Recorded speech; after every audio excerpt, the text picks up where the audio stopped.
Thanks for being here. I want to start with something fun. This wasn't the plan, but I think it's always good to start with something funny. And one of the things that is constantly on my radar, whether it's been, and my leadership opportunities they're pretty limited. I've seemed to, whatever committee I've been on, I always tend to fall into a leadership role. I answered the question incorrectly when Henry was in the first grade and said I would be in charge of scouts, and I kind of stumble into leadership. But I think like coaching or teaching, we realize that leadership in the end is about the relationships that you form. And so that's cliche. We as teachers know that that's what we're doing. We know that we are working on relationships with kids. There's junk food here, by the way, anybody if you want. And when I took this job, I wanted to make sure that my relationships with students continued, but I had this renewed effort that I wanted to enhance my relationships with you guys and with staff. And that, with you guys, I have not found to be difficult. There are other stakeholders where that's been more difficult for me, and so I've kind of had to stretch myself in regards to still trying to foster relationships. And so yesterday was an intense day for me. It didn't start off that way. It started well. I got here, and it started well, and then it was like in a second, the wheels fell off, and it was a parent, and it was a community member, and it was a student, and then it just kind of steamrolled. And I'm walking out of a conversation toward the end of the day, and as I'm leaving that conversation, I'm thinking about the next one, and our resident comedian is in the hallway, and she goes, "I've been looking for you. I'm covering Miss Brockoff's class, and they will not do what they're supposed to do." And I know that it's 8th hour for Miss Brockoff, and I know that she's with Scholars Bowl, and I know it's advanced comp, and I know my kid is in the room. What are they doing? She goes, "Shakespeare, interpretive dance."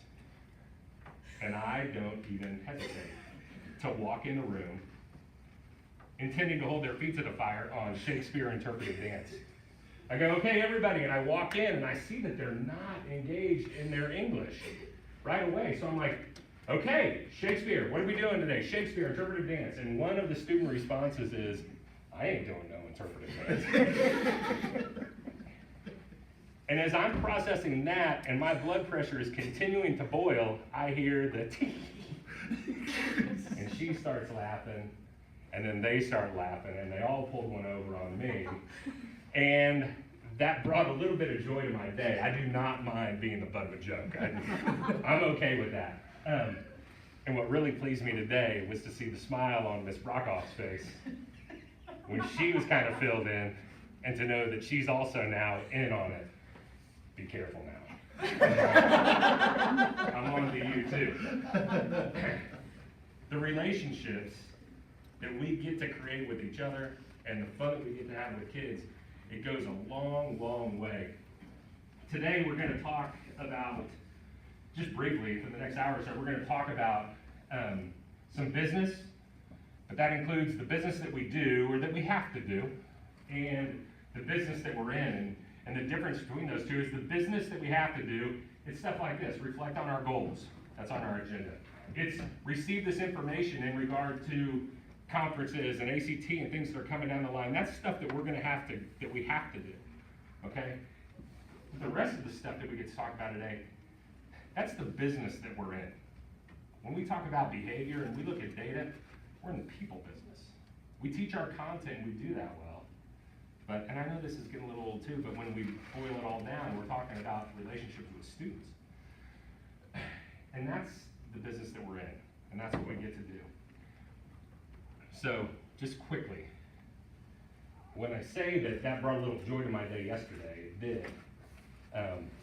And yesterday continued to be worse for me. I called Carrie and said, "Hey, my day blew up and I'm not gonna be able to go." And she said, "Stop, I need to tell you something, my mom's in the hospital." And that immediately threw me into a loop because Carrie's parents, we know the impending doom is that they've reached an age where stuff happens. And so we have a quick conversation about, are you going, and what's going on, and then I get a phone call that says the parking lot lights are not on. And I went, and now parking lot lights are my problem. And it didn't get better. So I went to bed in that, and I woke up this morning and knew that it needed to be a different day.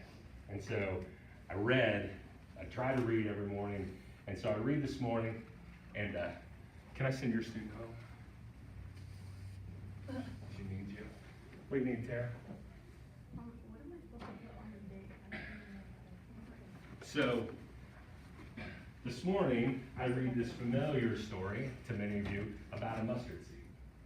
And I'm thinking about it in regards to the fact that, so in that story, the sower throws the seed, it needs nothing, nature just takes over, and it grows from this to this.